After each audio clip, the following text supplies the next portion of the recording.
常用的手机程式。第一个荧幕录影，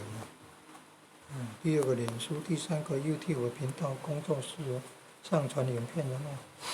设定要用。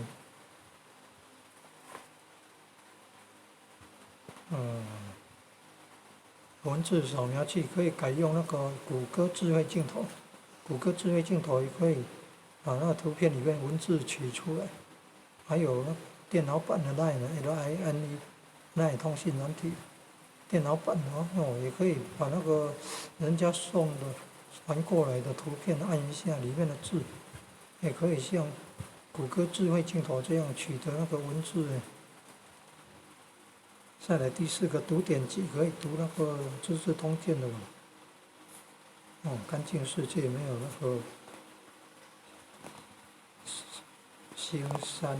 涉毒等等，没有什么暴力色情、诈骗、毒品等等。